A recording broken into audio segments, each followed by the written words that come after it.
We are late out of the starting gates here, ladies and gentlemen, and everyone. Welcome back. It should be a really interesting, action-packed show. Digital textures, pixelation, RJ, and more. Welcome back. Artist Journal, June 15th, 2023. Broadcasting from the ship on the high seas of the imagination in Berlin, Germany. My name is Adrian Pocobelli. Talk radio host, art, commentator, artist, most of all. Here I am, artist reporter. We haven't said that for a while. Welcome back, everybody. Can you guess who this is? Maybe you've seen it. If you haven't, you've probably seen the artist before on this show, if you are a watcher. It is Spugels Maskinen.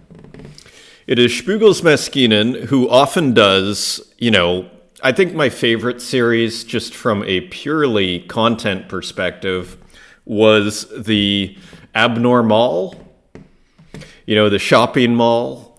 What I'm tempted to call, and I am not huge on these kind of words, but what I'm tempted to call the semiotics of the shopping mall with Spugels Maskinen. Well, he's back, and he is doing this, and I thought this was super interesting. So, kind of, a lot of his work is kind of like these video animations of things kind of, moving, again, the Abnormal, for example, was shopping carts moving on their own and, just everyday objects, whether it's radios, computers, and just kind of doing things. Remember the email, the skeleton, the red and black skeletons with the email.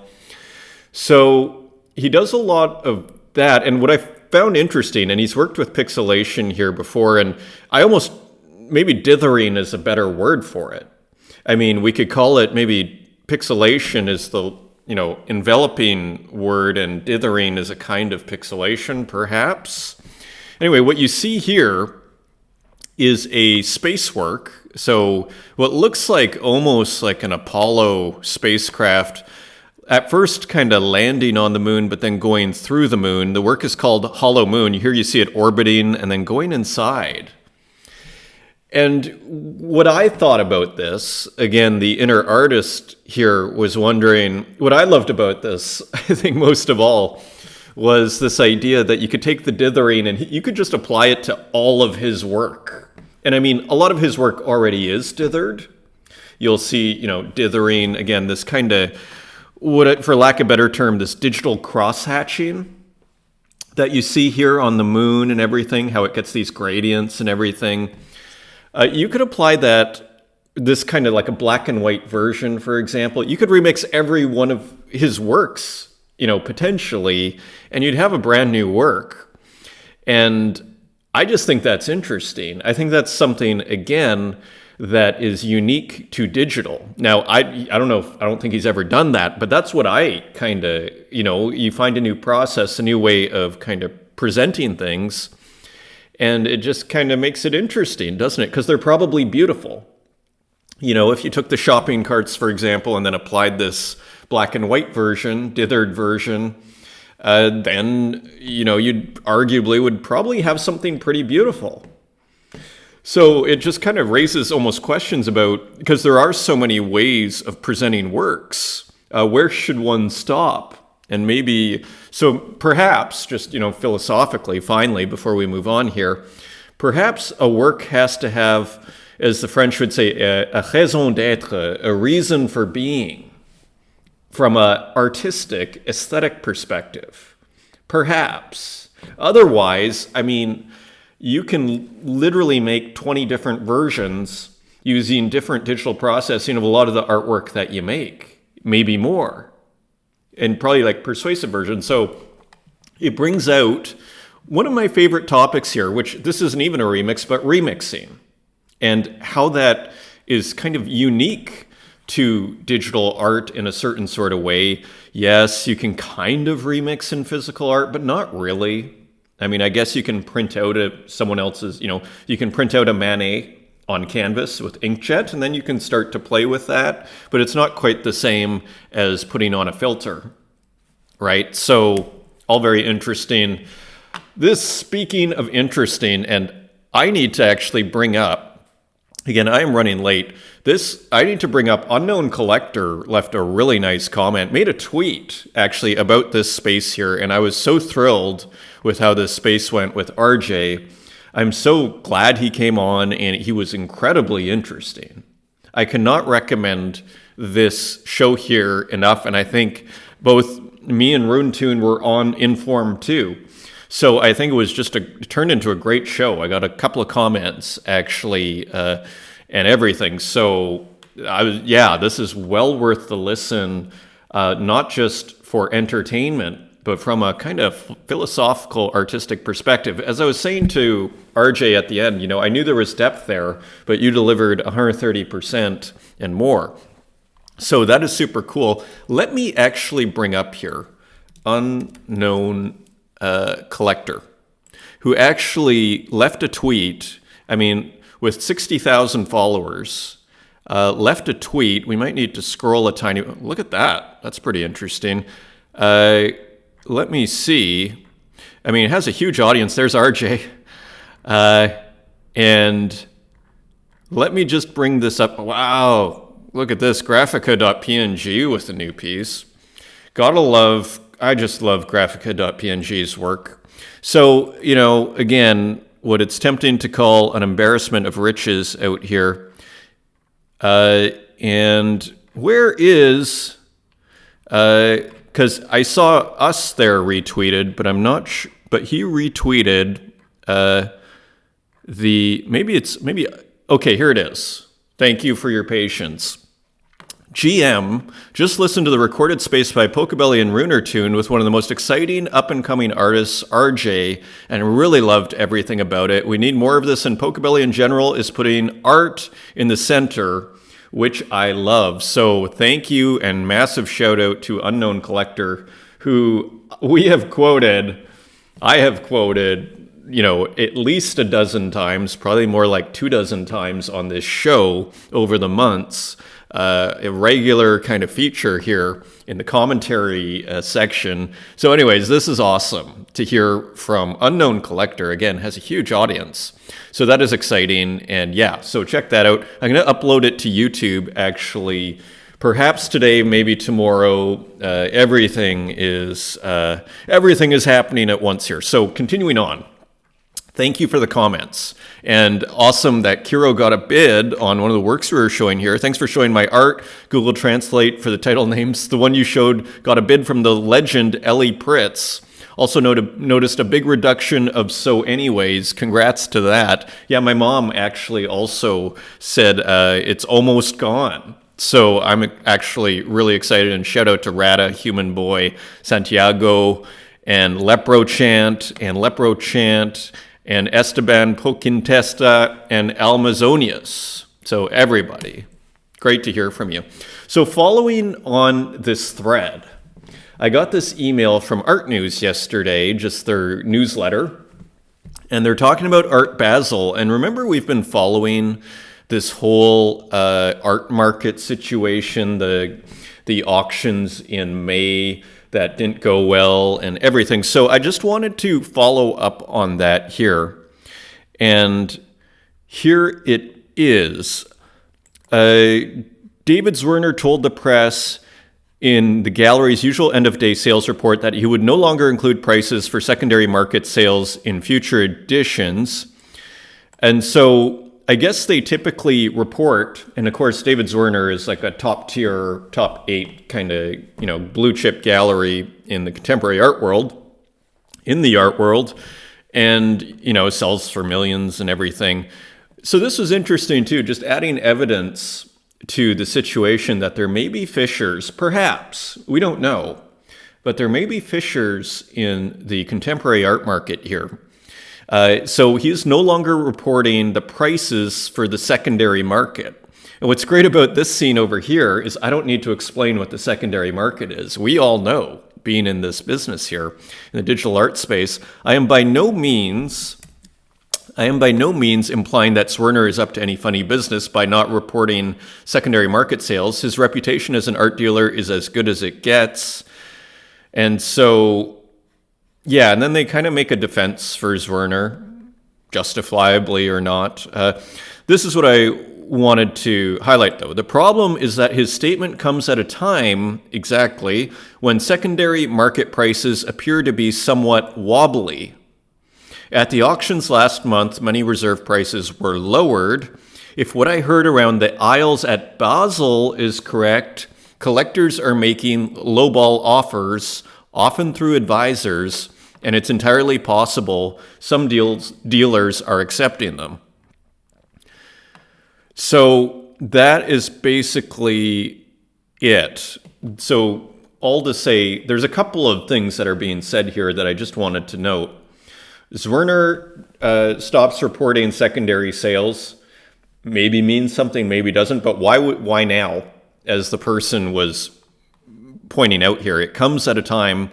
And then also this reporter here is getting kind of whispers from Basel, which is happening, I think, still this week, and that people are making lowball offers. So, and don't forget the guy from Pace the other day who was saying it needs to get more rational, and we're also looking for fresh material, which is why I bring it up here, because I think we have a ton of fresh material. And here was just another one. I don't think we need to. Actually, you know what? I did want to be fair, actually, to Zwirner here, because there are a couple of quotes that I wanted to show, and then we can all just make of it what it is. Zwirner told Art News that he made the move. So speaking about removing posting the secondary prices here, to protect, he's doing that in order to protect his consigners.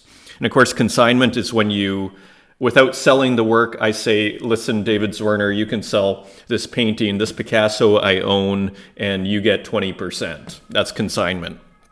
So he's doing it to protect his consigners. Quote, for their privacy, we will not share prices post-sale. This protects a part of my business. And then here was another response. The May sales showed us where the market is, referring to those auctions that didn't go so well, and we can have a sensible conversation with our consigners. So just kind of more interesting fodder for that whole narrative here. Because it could be, I don't know how that relates to us, other than the fresh material side of things, but I do think it's interesting, because again, like at least on Tezos, we're selling works for like $2 here. So I'm not sure if the contemporary art market crashes, if that affects us at all. We're more concerned really with the crypto price, with Tezos, let's say, crashing, or Ethereum, or maybe Solana for some of us. So continuing on, just wanted to highlight kind of the latest on that story, because it's something that is just something I think it's worth, just a thread worth following, and it's super interesting as well. And maybe we can learn things from there that maybe at one point or another may apply here. Just wanted to point out that Popple continues to make very impressive views here. 240,000, so 250,000 views here. And this was done 2 days ago. So that is interesting and beautiful work. And this is such a great thing. I would do it, frankly. I plan on doing it more, just repurposing old work and just posting it on Twitter, and it just brings you followers. It's just like free press. You might as well. If you're going to be on Twitter, post your work. And this is probably work from 2 years ago. Very cool work. Don't cheat. And the person with the cheat code's playing chess here. So really cool pixel art from Popple as usual. Faith Love also, these works also really get a lot of views. I think they've even gotten more in the past, 196,000, let's call it 200,000 for this work here, You're My Everything. So interesting kind of cosmic love sort of work. And I did want to highlight how Sabato's film is doing, and it's doing quite well, 16,000. So not bad at all, 66 retweets. So you kind of had a sense that this was going to do well. It seems to be doing well. It'll be interesting. Again, check in a couple of days. Clown Vamp. Look at these textures. We're back to these digital textures and this idea that on a two-dimensional photo version of art, that AI is now, I would argue, equaling photographs of oil paintings in terms of their aesthetic effect. It may even be starting to surpass. I would argue that that is a possibility that we have to consider, because look at how beautiful this brushwork is here. And again, it's kind of like we're back to the implications. More implications for us here. Look at these textures. I hope you like textures. Solo show next week. And I believe this is on Super Rare, actually, which is pretty cool. I think Clown Vamp has a couple of things going on. I think there's the solo show, which we were, I think, highlighting the other day, and maybe something also curating on Super Rare. I can't remember. We'll have to look closer. But again, I just wanted to, remember Strange Things brushwork? And I don't know who else to call it. I mean, it's, his prompts and his blending and everything. Even it's like blending colors. It's like blending, arguably people could be saying, add more, medium, add more super heavy gel medium to this, or add more linseed oil. We don't know how, in-depth these prompts are getting. But what we do know is this is produced by AI, and it's starting to rival the photographic experience of oil paintings. So that is interesting. And again, very quick review. Remember Art Matter. Remember Art Matter being able to create these three-dimensional oil paintings with robots. It's almost like, one could imagine the pen plotter in... It may already exist, but it's kind of like the pen plotter for drawing. When are we going to be able to do these with, turn these into oil paintings? So it's just an interesting, thread to follow. Continuing on, Rinifish, with some very cool work, trademark, and just a really cool bug, I guess it is, monster. We'll look at the details in a second, and I really like the noise here too. I was looking at the colors that Rinifish uses too in the background, which are super interesting. And again, always this kind of translucent, I almost want to call it like opal kind of coloring, almost like pearl or something here. And just this, again, kind of translucent skin of these bugs. Luna, Bug Marathon. Luna is a lawyer bug who just quit her job to become the 9th contestant in the Bug Marathon. She's a little nervous, so she brought her little first aid kit. Wow, where's the first? Oh, there it is. Oh, that's cute. Very cute. Let's support her. Let's support for her bright future. Edition of 15, and I believe not listed yet. So just more cool work from Rinifish. And I did want to just highlight, I think she uses very interesting background colors here. See this kind of desaturated green, this blue, just interesting kind of what you might even think of as non-typical kind of background colors that I just wanted to highlight as we kind of zoom out and look at Rinifish's work here. This was beautiful here too. Just great artist here. Really cool work here by Dan Control. So it looks like reusing the VR helmet to make, again, what feels like a Warholian version of the VR helmet here. I think Dan Control is he 21? I mean, I think he's 21. I think, for those that missed it online, I think he was celebrating his birthday at 21. So for someone that is this prolific and kind of carefree and where is Dan Control going to be at age 30 should this continue? So it's almost like a reason to, it makes them all the more collectible. Let's put it that way. So here's a beautiful work. Gotta love the pink. Again, there's something very kind of Warholian about this. Reserve of 0.15, nice price and everything, minted on the 14th there. And a new work by Bazaya for The Sky is the Limit. This is the remix, Air Khaled. So I don't know the references here, but I know it's cool, and I do know the Air Jordan, at least on the hoodie, what seems to be a hoodie and shorts and some Air Jordans here. And again, trademark Bazaya colors here and everything, very painterly and beautiful, almost slightly impressionistic down here, also in the clouds. On a swing, again, kind of going with this kind of heavenly vibe here. with the sky and the clouds and everything. Paradiso. Edition of 10, and this is sold out, available for $42.49. Let's just see, sold out for $25 on primary in a heartbeat, basically, in 8 minutes. So a cool 250 Tezos for Bazaya in 10 minutes after making the work, of course. Uxine with a new work, and a cool combination here of pixelation and painting. We're going to actually look closer in a second. Contradictions coexist, and this is for people that have bought a Web Zero, work in the past. So they are on the allow list, I guess you would say, to be able to buy this for 0.2 ETH.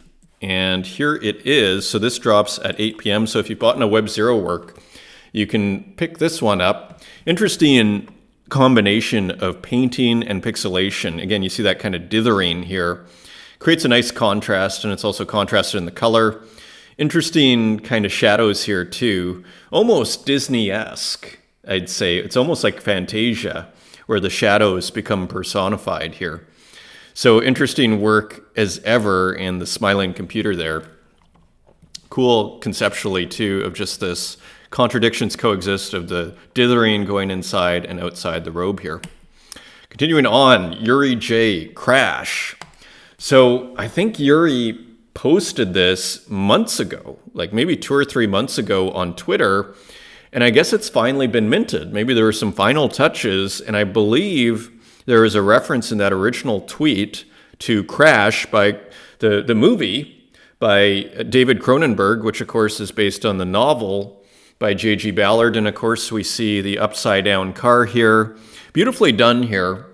Again, in Yuri J's trademark style of just kind of dividing the canvas into, little areas, outlines, you might say, and then filling them with different kinds of patterning. Very cool work. Again, I don't see the mosaic filter here, the outrageous mosaic filter, but using, there's a little bit of something over here. So just using all kinds of Photoshop filters that are almost never used, and just very cool using the tools and seeing what they do to produce interesting results. So cool, very cool work. 300 Tezos, which is only $212 now. Edition of 1. There is only one. So this was just listed. Julie Rose, who I'm not sure if I was following on Object or not. I missed this coming out maybe 2 weeks ago here, May 31st. This very cool artist here. There's 13 left at 5 Tezos, which is only $3.54. Interesting illustration. And her Twitter feed is excellent. I just might add there. Like, I was just going over the Twitter feed, and I was just finding work after work after work that was interesting to look at. We probably have a few in here today.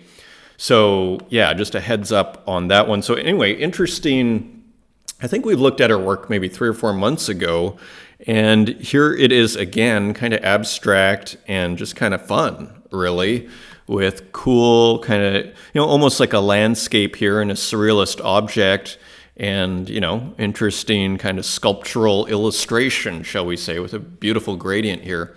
So cool artist. Did I bring up her page? This I found, we'll go to Goro in a second here. Let's just bring up her page really quickly. Watercolor digital artist. Yeah, so we've definitely looked at these other works here in the past. So Julie Rose, great follow on Twitter, by the way. Continuing on this, I found this Goro piece on Julie's feed. It's so easy to miss stuff. So much gets missed in the feed. So Gora, Conjure, and this is on Foundation, digital illustration. So almost kind of a magical work here. Again, very cool illustrator, I guess you would call Gora.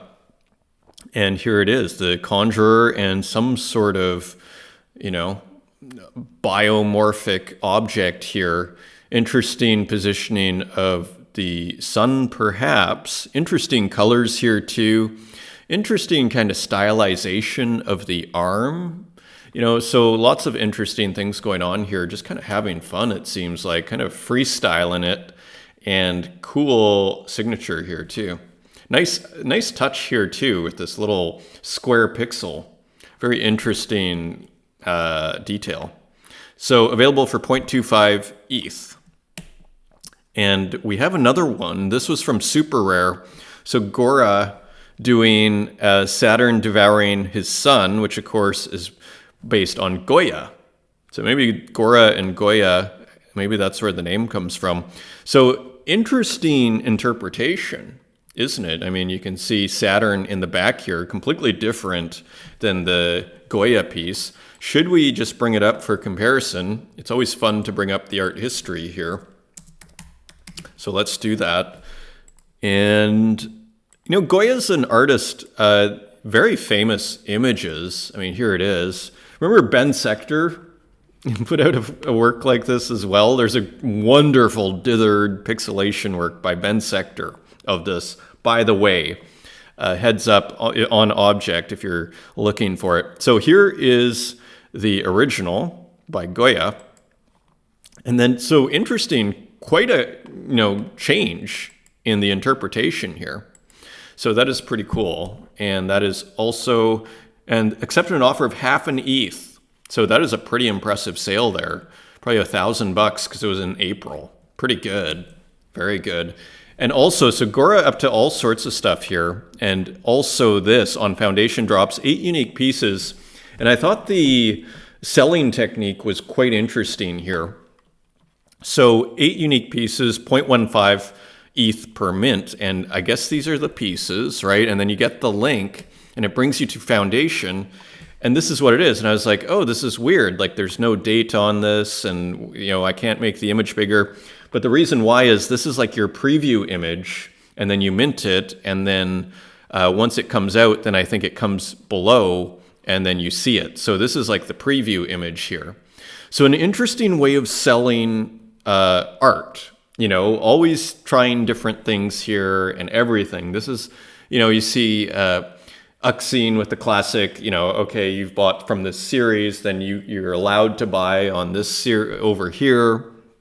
Here's another one, which is kind of like, reminiscent of the PFP, the Profile Picture projects, how they do their launches. And we saw also, I think it was it Marina Amadova and also Acid Boy who did these foundation drops like this. So again, very interesting. I don't think any have gone yet, but I just think it's cool.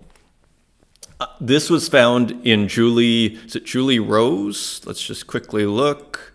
Julie Rose. This was found in Julie Rose's feed as well. Just a cool illustration here. This is someone called Haranikala, perhaps, at Gmail. Haranikala.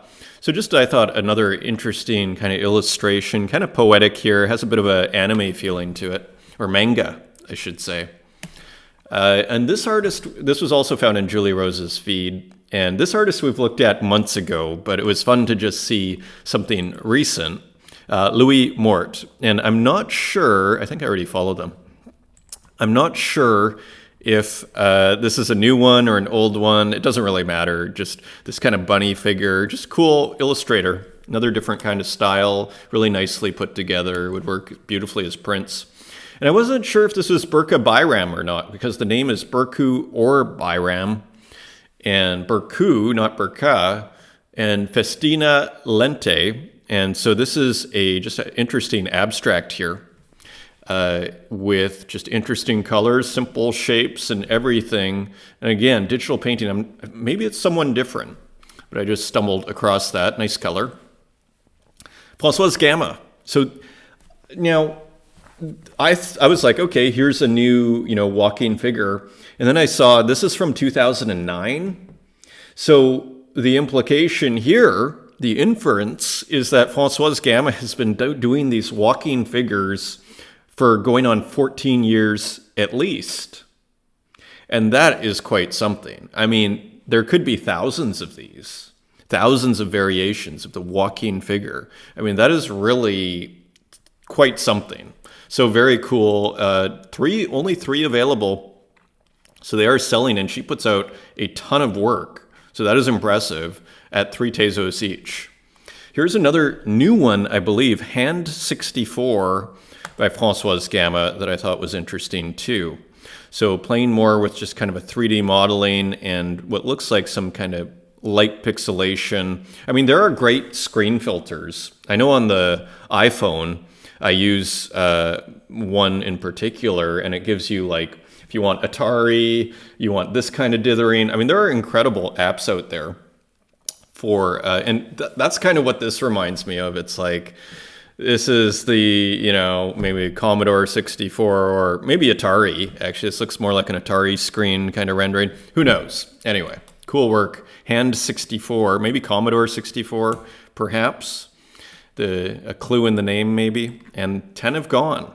So that is also impressive. Again, considering the market and everything, that is really impressive. And just a window into Françoise Gamma's process here. So this looks like Cinema 4D is the software listed here, which I've never heard of. So again, maybe another clue as to how, you see, it looks like 3D objects and everything. So maybe a clue into how Françoise Gamma makes her work and what she uses. Demon Ego with a cool post. I'm not sure if it's a new or an older work. It looks like some dancing demons here and some demons here and everything. So just kind of a cool, looking pretty dithered, I think. And just a cool work here with some cool ASCII text as well. How are the views? 12,500. I was like, you know, stuff like this, Uxine is, I think he did it on that last one. Stuff like this goes over very well. Just like that Matrix writing, you know, like a lot of artists are using, like, yeah, so, you know, just on a practical level, something worth trying out. I say to myself more than anyone, this is a really cool work. I miss this. Element Lee, who we check in with every so often, I hadn't seen for a while. This came out April 3rd. I don't think we saw this one. It's possible I've covered this before and that we looked at it, but not entirely sure. And so you have the computers that are kind of stretched out and everything. So very cool experimental pixel artist. Okay, and one of the great things that we learned from RJ yesterday, one of the great insights, very, very simple. Actually, a couple. One of the reasons RJ likes pixel art is because it, you know, as he says, it's all pixel art when you zoom in. When you zoom in, this all turns into pixel art, which kind of adds to our conversation of how do we define pixel art.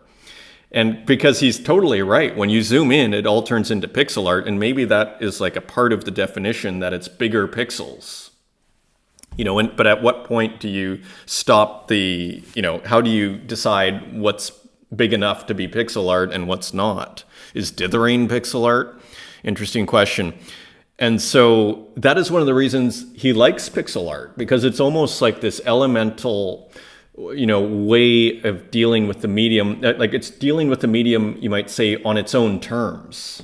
You might say in its most basic language form, it's kind of like a raw expression of digital art to a certain degree, was the point that he was kind of making, at least as far as I understood it. So here is some experimental pixel art, and this is quite beautiful. I think my favorite part is this kind of 4 on the floor pixels, and almost what I want to call like 4 on the floor dithering here, but maybe it's just pixels. Very nicely done. It looks like almost like a beach or something, and these nicely kind of unfinished palm trees, in a sense, like I put in quotes, unfinished, really nicely done. I gotta say, I love the background here, and it's almost like this is sand, and then here's computers on the beach. Anyway, really interesting work here.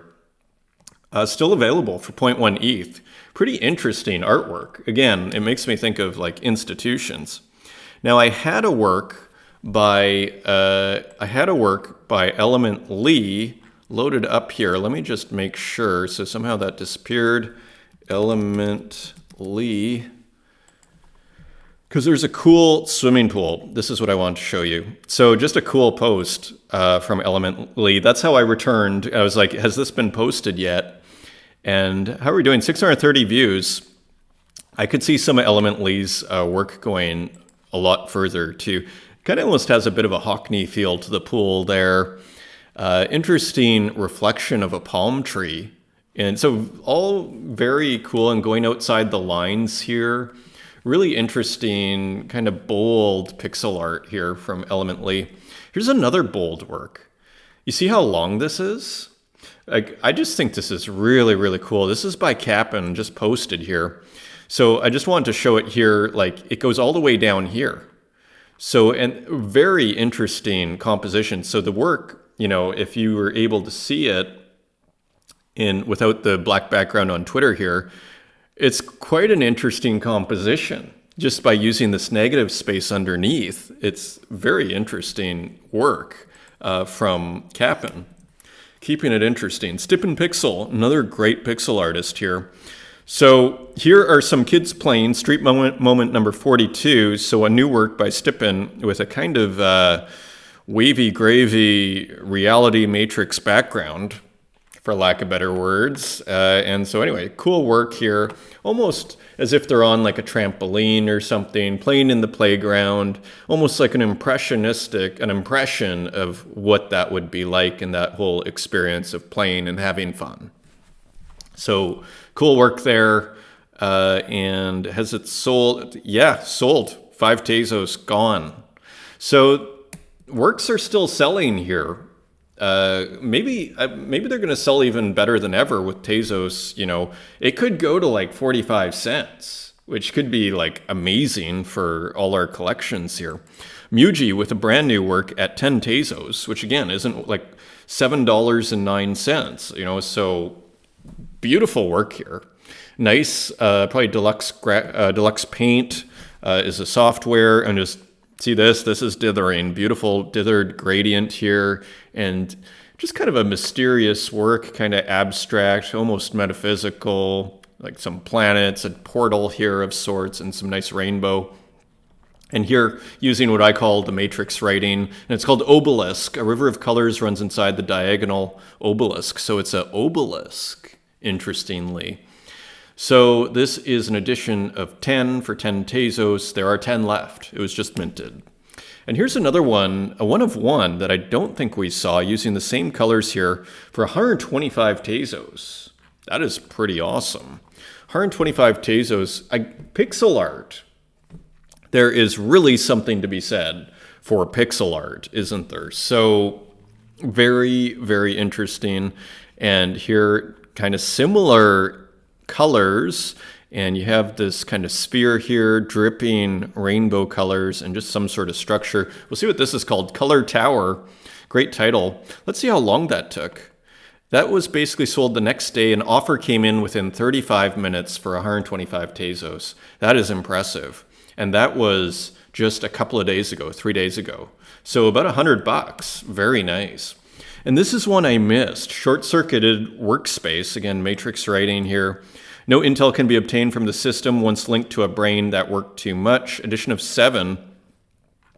And that went for 5 Tezos each. I thought this was a really cool one. I love the keyboard of what looks like a laptop here. So more just really nice work here using retro tools from Muji.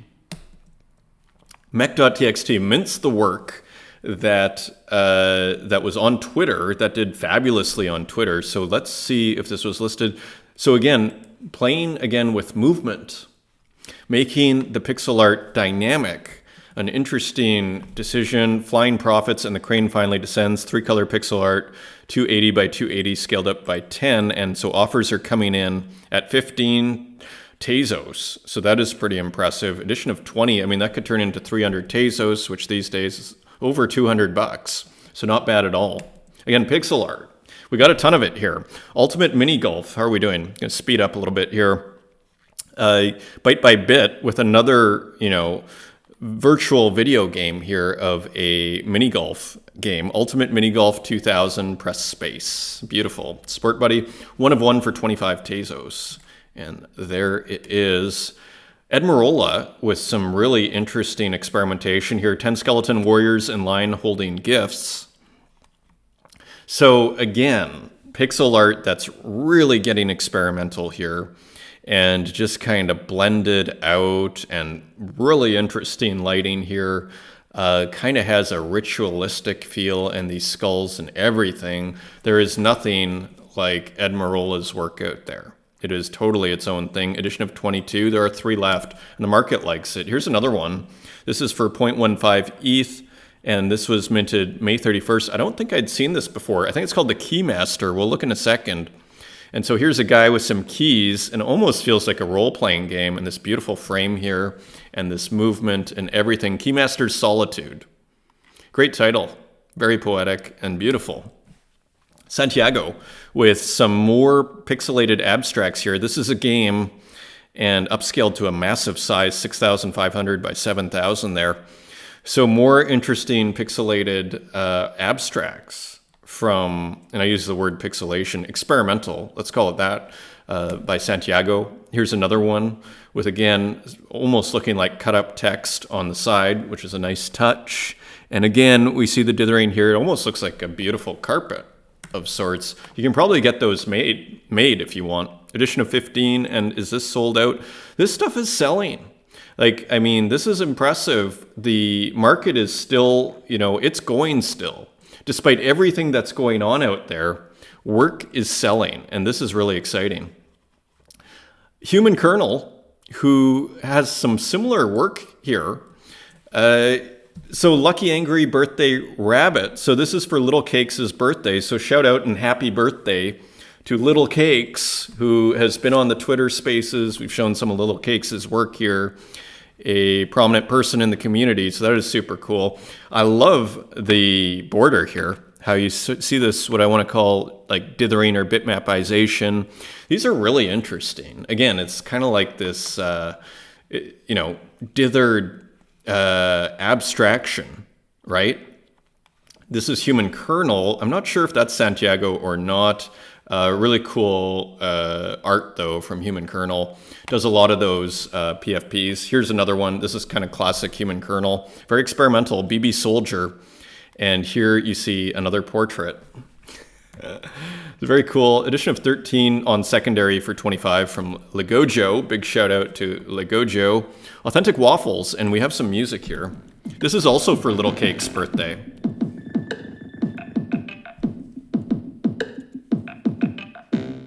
Cool music. Kind of sounds like The Residents or something.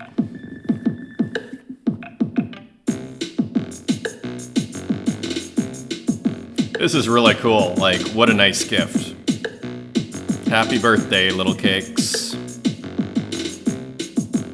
Edition of 5. Let's see what happened. Offers are coming in. Transferred 5 to Little Cakes.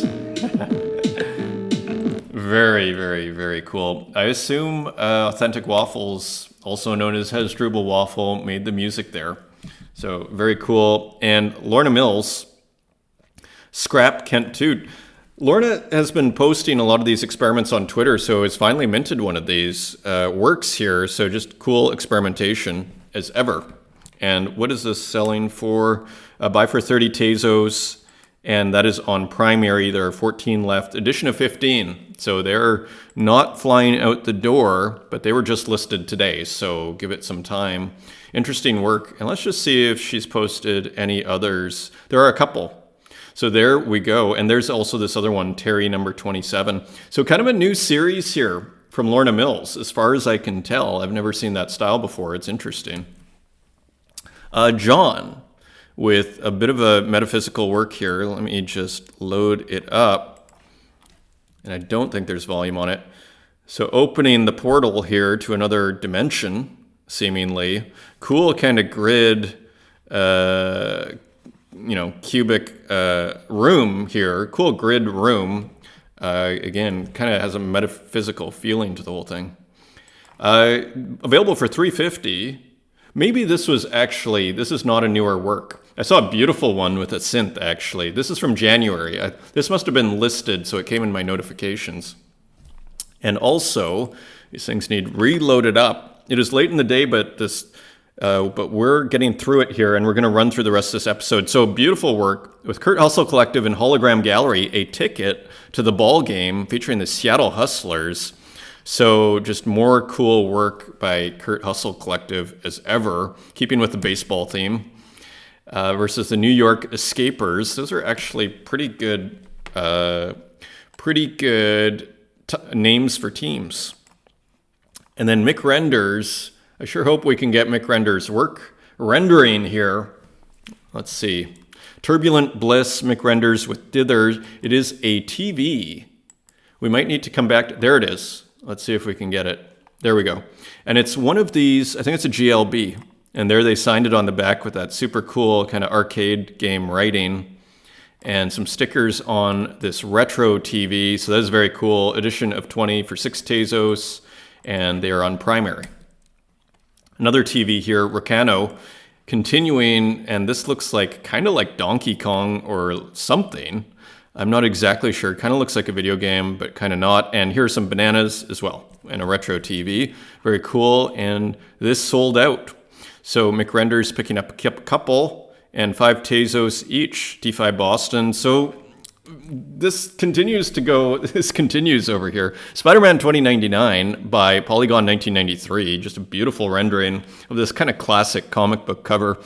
I almost know the name of the artist. I feel like it's Rick someone. Spider-Man 2099. I recognize this artist. He was actually, Rick Leonardi. This is Rick Leonardi. I do know my comic artists up until 2000 or so. This is Rick Leonardi. So yeah, this was a famous comic cover. Nice treatment. LB with a cool still. Beautifully textured still. LB keeps pushing, is having a beautiful moment here, I think, was just making, LB's on fire. Let's just say this sold for 25 Tezos to NFT Spritz. So that is cool here, still 45. And John Cates with a couple here, illustration, mechanical interventions, the artificially illustrated glitch Western primer for machine learners. So just a cool still of a Western landscape here. Looks like the Southwest in the US and glitched out. A prominent glitch artist from my understanding here who's been around for more than a decade. Innovator.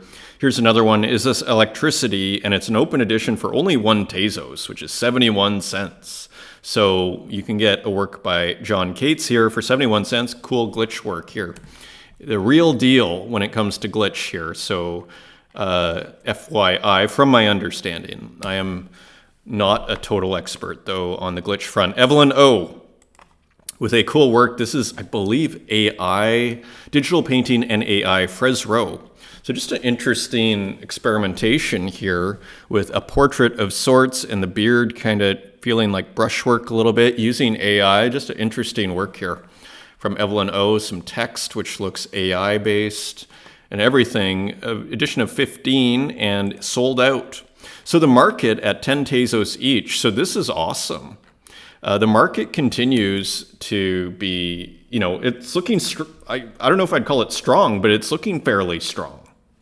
Which is kind of interesting, just considering everything out there. White Solitude, edition of 7. So again, these AI brushstrokes, just as we were highlighting in Clown Vamp at the beginning of this episode, these digital textures, this is AI from what I understand. So pretty impressive brushwork here, especially when you go, I'm not sure how well you can see it, but over here and just these little splashes and everything, it's getting to be utterly convincing. So that is cool. Zoom with a work, Morning from Serene Sanctuary, only a Tezos edition of 20. And so that is cool here. It's cool to vary up the prices also, which Zoom is doing. I think that's cool. And the editions and everything, really nice AI artwork here. And Venta also with a new one, Entangled and Estranged. And again, kind of these 3D plasticine figures of sorts and a lot of skulls in a landscape here. So a little bit of sea in the background. And this is Venta and AI, so probably digital painting in there or some intervention of some kind. Very cool. And Marina Amadova with on Instagram here with another cool kind of what looks like a raw AI artwork portrait. I'm not seeing any of these minted, but they may be minted somewhere. And check this out. This is Strange Thing doing some experimentation here. Experimenting with AI, retro style Nike poster. So it doesn't stop here.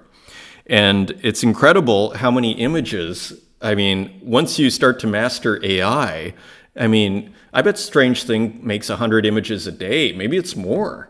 Like, I mean, he's going to outdo Picasso, you know, and a lot of AI artists are going to be able to do that. So that's just really interesting, isn't it? So cool work here from AI art pioneer Strange Thing. And here's another example of why Strange Thing is doing so well. Baroque-inspired tracksuits and boots. So moving over to Baroque here with Strange Thing and some just really cool fashion combinations. Great fashion concepts here. Super interesting. A little bit of the relief here too. And so the experimentation continues to deliver results here for Strange Thing. And let's speed up a little bit. More experimenting actually here with food. Renaissance Revival inspired kitchenware. So break out your 3D printer and look at this. So just, again, really interesting concepts using combination, really, of sorts, combining things and blending them together and all sorts of stuff. Even adding some animation in here, which is interesting.